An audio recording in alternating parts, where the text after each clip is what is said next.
आपण आड़प अभड़ा पाइबा निश्चित भाव में आपंकर अपेक्षा अभड़ा पाइबा पर्यंत अपेक्षा करेंगे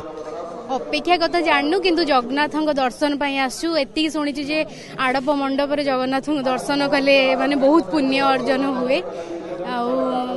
जगार जदि इच्छा थी ताले हम पूर्व आप सूचना देते जे महाप्रभु आड़प मंडप को विजय कर जो आड़प मंडप जो आड़प अभड़ा से भक्त टे पाइबा कहीं दूर दूरांतर छुट्टी आसी भक्त मैंने समस्ते महाप्रभुकर गुंडीचा मंदिर सम्मुख में समस्ते बारिकेड भितर रही लंबा धाड़ी रखते एवं जेहेतु द्वार फिटी द्वार फिटा सर पर मंगला आलती और मंगला आलती पर मैलम अवकाश अधरपुछा और सहित विभिन्न नीतिकांति बल्लभ ठार आरंभ कर सकाल धूप मध्याह्न धूप और भोग मंडप समस्त भोग जो सर सकाल धूप बाहर महाप्रभुंर आड़प अभड़ा भक्त मैंने सब पाइबे भक्त मैंने कि महाप्रभुंर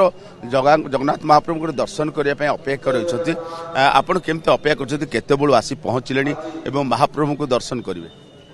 जय जगन्नाथ आम भुवनेश्वर आसचु आम सका 4टा बाहरचु आसलुण ये 2.5 घंटा है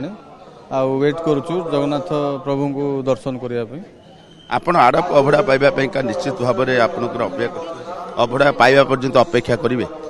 अपेक्षा कथा जानू किंतु जगन्नाथ दर्शन आसु एति शुणी जे आड़प मंडप जगन्नाथ दर्शन कले माने बहुत पुण्य अर्जन हुए जगार जदि इच्छा थी ताले हम महाप्रभुंकर जदि इच्छा थी ताहले आड़प अभड़ा पाइबा महाप्रभुंकर सानिध्य लाभ